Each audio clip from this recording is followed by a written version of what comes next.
big city.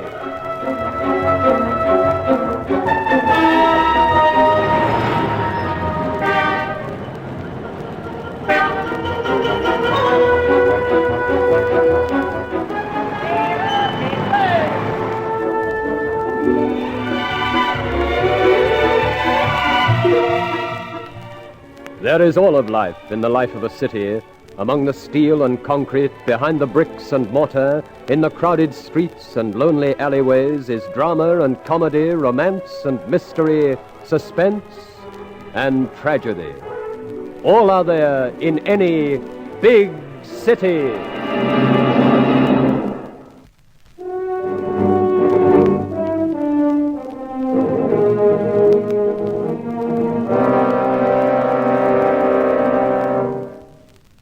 Death of the Golden Condor, a story of New York.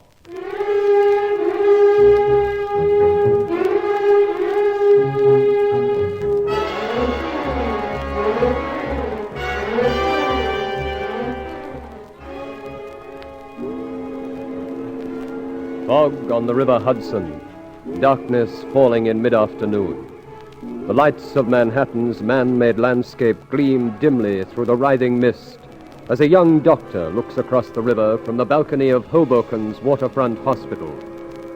The foghorns moan and wail as he is joined by a tall, pale, not unattractive woman of his own age.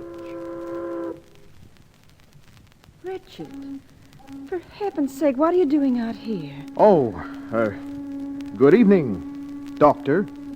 Doctor? Aren't we being very formal, Doctor? In working hours, I thought we agreed that... Oh, I'm sick of all that pretense. Especially after the incredibly strange way you behaved last night. And all today you've been avoiding me. Grace, it was neither strange nor incredible. It was sensible. It is the only thing for us to do. Just part and forget we were ever in love. Just like that, huh? There are other things, Grace. Only things that you imagine. Oh, but let's get inside to the restroom. You trying to catch your death of cold in this fog? No, I've been wondering what is happening on that ship down there. Oh? Which particular ship? The one with the reddish superstructure 2 piers along. Oh, yes, I see it. There was a fight on board a short while ago. Well, what's so odd about a fight here? So far today, I've patched up 3 lusty brawlers. It disturbs me when my fellow countrymen brawl amongst themselves. Your fellow countrymen? That ship down there is the Golden Condor. It flies the gold, blue, and red flag of the Republic of Colombia. Oh, I'm sorry. I should have known. Why should you know? There are scores of different flags out there. But your flag, Richard. Perhaps my flag, too, someday. No, it's impossible. You keep saying that. Grace, I am going back to Colombia, back home. My work is there, among the people of the backwoods. But won't you understand that I want to make it my work, too? We'll be a team. You don't know what it involves. Primitive people, full of disease, constant hardship, perhaps danger. What of it? Too much for a girl with your background. You will have it that I don't know what life's all about. But here in Hoboken, we don't exactly minister to high society. Hoboken is tough, Grace, but then all that lies a few minutes away. All that? But what are you pointing at? The big city. If you're exhausted or fed up, you just go across the river and New York offers you comfort, luxury, and escape as no other city can. So you don't really think I have the guts for pioneering work? It is not that, Grace. Oh, yes, it is. Please, it's just that by nature and environment you are not cut out for the sort of life I intend to lead. Oh, listen, darling. If we're going to try to sort this thing out, then let's get inside. Just a minute, Grace. You see that ship now? Hey, what's going on? People seem to be running around all over the place. Yes, it is all very curious. Another fight brewing, perhaps. I can't make it out. Pardon me, Dr. Gomez. Yes, orderly, what is it? Call for you in emergency. Pretty bad case. What this time? Another back alley fight by the look of the man, Doctor. Bad head injuries. I'll come straight down. Very good, Doctor. Hoboken's quite a place, as you say, Grace. Richard, before you go. Look, it is no use our arguing. No. It's not about us. It's the ship. The ship? Look, Richard. The fog seems to be kind of streaming from that deck house up near the bows. That is not fog. It's smoke. Yes. Look, flames. So that is what all the fuss is about. The ship is on fire.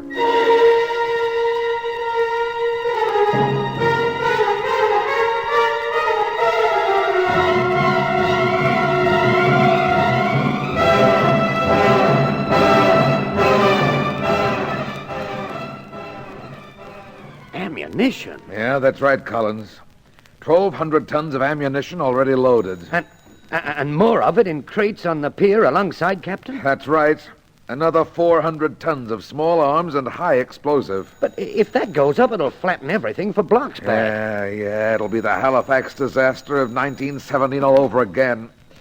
Oh, Collins, shut that door, will you? I can't hear myself think. Yeah, sure. Oh, this police station's turned into a madhouse, with half the world ringing up to offer advice. Now, look, here's the area map, Lieutenant, and this is what we're doing. The Golden Condor's here, huh? Yeah, that's right, Pier 7. Now, the fireboats are on their way. In this fog, they'll be feeling their way. I know. It would have to be one of the worst fogs of the season. But meanwhile, we've got a tug coming across from here. Jersey City? Yeah, and then there's another from the Brooklyn Navy Yards. The Golden Condor wasn't due to sail for a couple of days, so she hasn't got enough steam to move. You're going to try towing it clear? Downstream. Oh, it'll be tricky work in the fog. Well, at least the tide's running out. And what kind of grip has the fire got so far? Last call I had from Geary, he said it was only oil burning on the decks. Well, how'd it catch alight? We don't know. But apparently the oil's been leaking from some big drums. The ammunition's mostly crated in wood. If that wood catches light... The fireworks start? Yeah. Well, why the heck didn't we know it was ammunition they were loading? It's a secret shipment for the Colombian government, disguised in crates marked as sewing machines and tinned food. But why secret? Collins, you know what South American politics are like. But while the fireboats and the tugs are getting onto the job, we're evacuating this whole area marked here on the map. That's some job. Yeah, sure it is. We've called in the civil defense crowd. As far as they're concerned, this is as serious as any atom bomb attack. Say, you're evacuating this whole area? Every part of it. The hospital, too? The hospital first. It's almost opposite Pier 7. Captain Mason. Geary here, sir. Oh, Geary. How are things down there now? There's a fireboat on the job. Good. It loomed up out of the fog with its hoses spraying water. And how's the fire? Worse, Captain. Worse? Yes, sir. The water spread some of the burning oil. Spread it? Oh, great Lucifer! It nearly got at the rifle and machine gun ammunition in hold number 2. If it gets at the high explosive shells and bombs in hold number 2, then there'll be just no chance at all. I know. Oh, those tugs better arrive fast and get that ship clear. Otherwise, it's going to be a quick goodbye to a mighty big slice of the city of New York.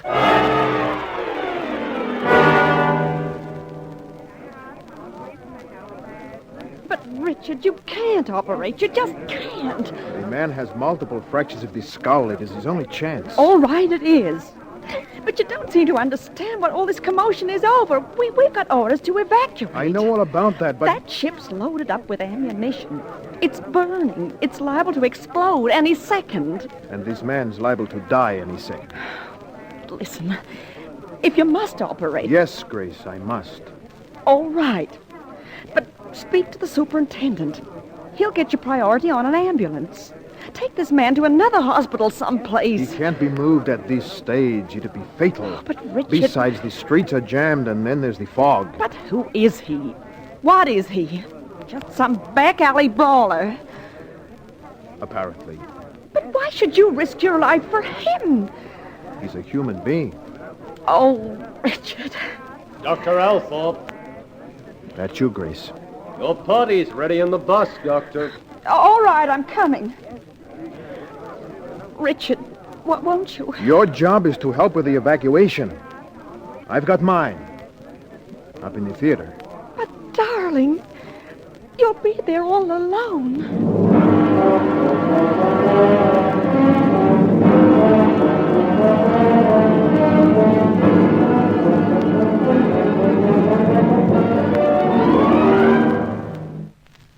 interrupt this broadcast with a vital message. A ship carrying a dangerous cargo is on fire in the Hoboken area. Leave all windows open and stay clear of them. This message is... That'll do for that. Now the whole world knows we're having trouble. What's the latest on the tug, sir? They ought to have the Golden Condor moving by now. Well, one thing, Captain, we got the local population moving in quick, smart time. Yeah. That civil defense crowd's better organized than I realized. Though there's still one character they haven't shifted. That doctor? Yeah, that doctor. He must want to commit suicide. Well, until the ship's clear, he's in the right place for it. Collins, in Halifax in 1917, whole buildings were shaved clean off the landscape. Say, who's it he's operating on? Oh, some unidentified seaman. He was brought in with bad head injuries. If I was the doc, I'd leave him with him. Me too, I guess.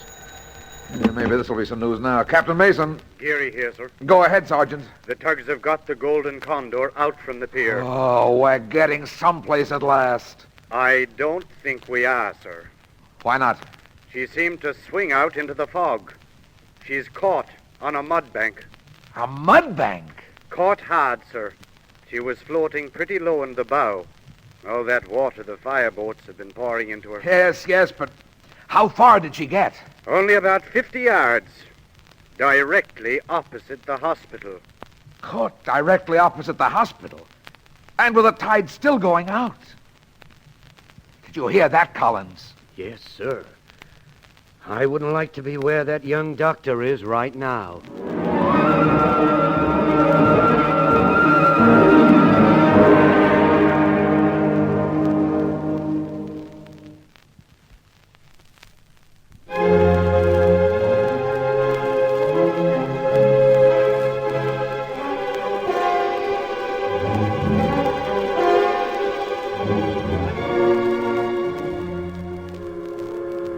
An hour passes, with the Golden Condor still held fast on the mud bank, with the flames still licking over her decks and superstructure. Darkness joins the fog in making the task of the fireboats and straining tugs more difficult as a threatened metropolis waits for the tide to turn. The footsteps of the elderly Sergeant Geary ring in the deserted street on the waterfront as he goes to the police call box.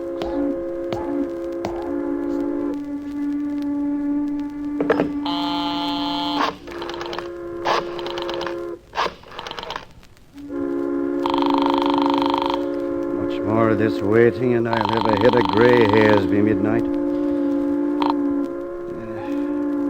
Captain Mason. Geary reporting again, sir. Anything fresh down there, Sergeant? No, though if anything, the fire looks worse. They ought to have it well under control by now, for Pete's sake. Maybe it's the darkness showing up the flame and the red-hot metal all the brighter. Let's hope that's all it is. Them fellas on the fireboat are caught between the devil and the deep blue sea.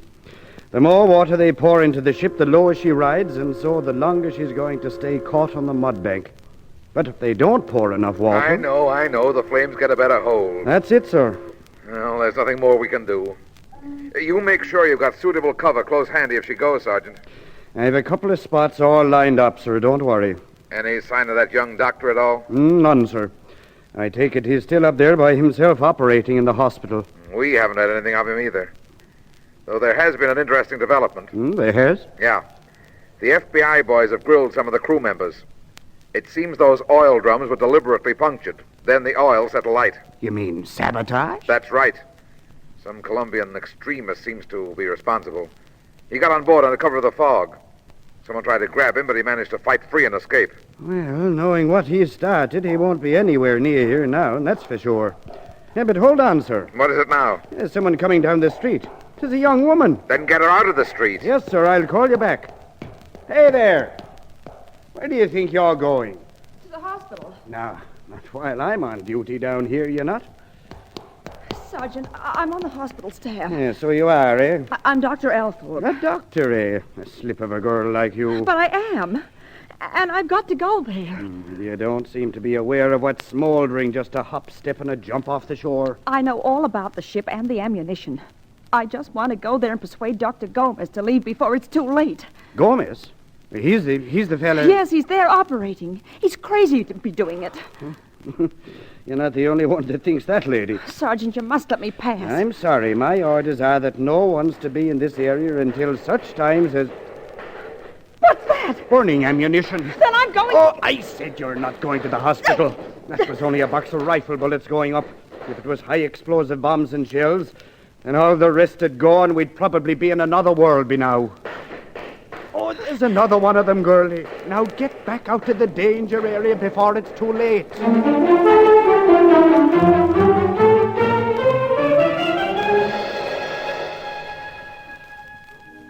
They've abandoned her, Captain? That's right, Collins. Both the fireboats and the tugs. That burning rifle ammunition frightened them off, huh? I guess it'd frighten anyone off. I'm not criticizing them. Don't worry about that. Well, it seems they couldn't do much else. If they spray much more water into the ship, then they'll never shift it. So they're waiting till the tide comes in a bit. Then going back for another try, huh? Yeah. And just hoping the Golden Condor doesn't sprout fiery feathers in the meantime. Well, I guess we just gotta wait. The tide's one thing no man can hurry along. Let me go! Let me go! What the devil's this? Captain, this young woman. Captain Mason, I must speak to you. You're not speaking to anyone, lady. That'll do, officer. But she's forcing her way in, sir. I said that'll do. Oh, yes, sir. Very well, sir. Come in, Doctor. Thank you. Oh, what's all this about? I had to see you, Captain. I tried to get past the sergeant down there in the waterfront, but he wouldn't let me. I don't think he believed that I was on the hospital staff either. Well, we haven't all had the pleasure of meeting you, Doctor. But what's the trouble? I want to go to the hospital. Doctor, the area's been evacuated. I know. But I want to go there and help Dr. Gomez. Why? Well, for one thing, he's trying to do a difficult operation all alone at... Captain, who's that? This photograph, you mean? Yes. It was left here by the FBI. It's a photograph of the saboteur who's believed to have set the Golden Condor on fire. But that's the man. What man? The one Dr. Gomez is operating on. You must let me get to the hospital and warn him.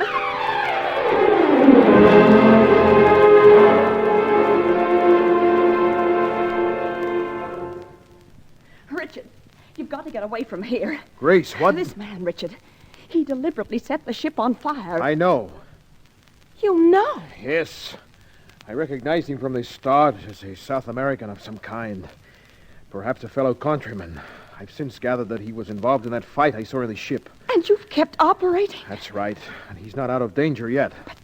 But he's the very man who's caused this crisis. Yet you stay on here while right opposite there's a ship liable to explode. I couldn't abandon him. Why not, for heaven's sake? Doesn't he deserve to die? He is a member of some misguided band of revolutionists. If their activities are to be uncovered, then he must be kept alive. But that's still no reason why you should risk your life. Perhaps it's not the real reason. Perhaps I'm trying to prove to myself that I'm equal to any call this life may make on me. But, Grace, you mustn't... Richard, there's something wrong with your arm. It's nothing. There's blood on your shoulder. Grace... Go, for God's sake. Listen to that. Yes, listen, Richard. Perhaps it's your last warning. Only rifle bullets this time. But next time it might be the whole ship. You're coming with me. I can't leave this man to die. He's close enough to death as it is. Here, let me see your shoulder. Grace, Let me see it. Yes, a deep gash. How did this happen? Just one of the hazards of trying to operate on a desperate man. You mean he attacked you? Yes, the anesthetic wore off. He grabbed a scalpel and came at me before he collapsed. Richard, you'll be collapsing yourself if you don't get out of here. I know, Grace, I know. I don't think I can carry on much longer. Richard!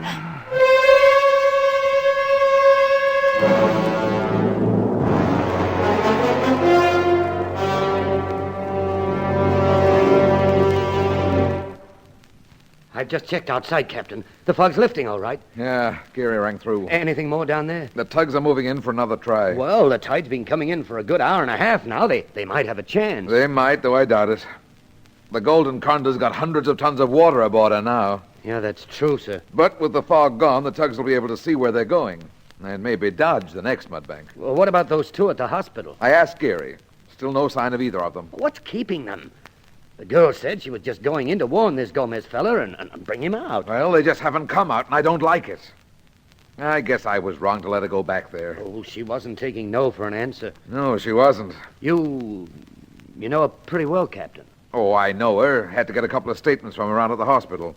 She treated one of the victims of that shooting about 3 weeks back. Yeah, she seems a nice type of girl. Yeah. She seemed kind of sweet on this Gomez fella. Know him at all? Slightly. Big, swarthy guy. South American, I'd say. It'll be the end of love's young dream if that ship goes up. Well, I'm getting that way that I wish it would go and get it all over and done with. This waiting's giving me the shakes. And so's this phone. Captain Mason. Geary, sir. How are the tugs making out? They're not trying. But I thought... They were starting to pull on the lines, but then they moved clear again. But why? I guess it's the wind, sir. The wind? Yes, it cleared away the fog, but it started fanning the flames till they're jumping higher than ever they were before. There's another lot of that rifle and machine gun stuff going off right now. Geary, you'd better take cover. I'm thinking that, sir. If those flames are getting higher, then I don't reckon it'll be long now.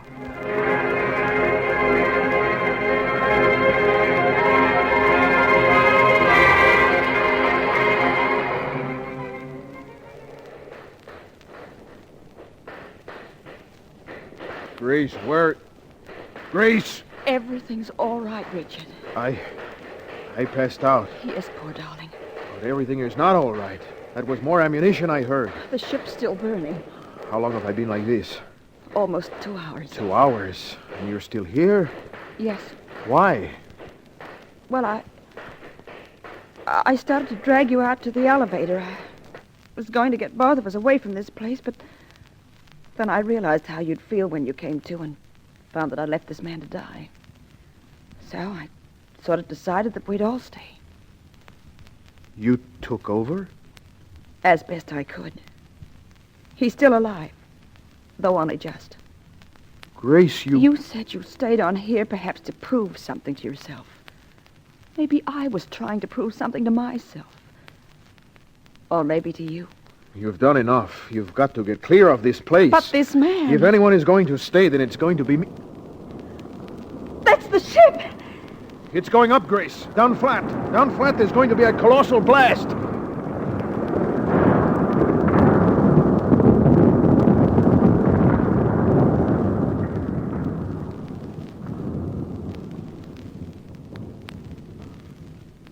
Richard.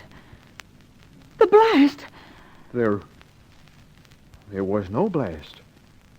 You wait here. I'm going to see what's happened. No, Grace, I'm coming with you.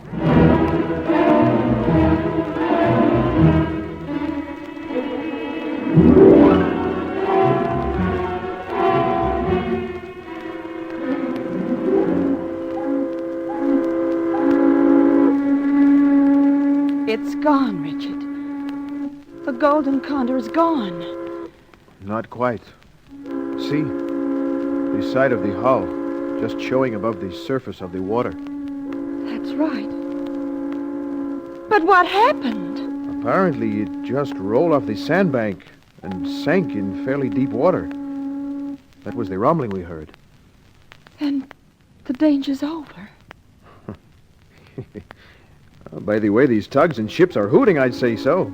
The city's safe now. The big city. Richard, do you still think I must have it near me all the time? No, Grace. Perhaps now we can sail south together. Even though it won't be on the Golden Condor.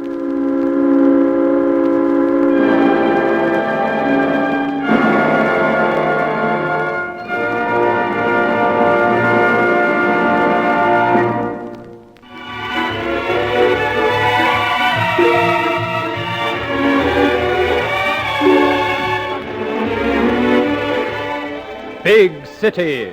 Stories of life in the modern metropolis.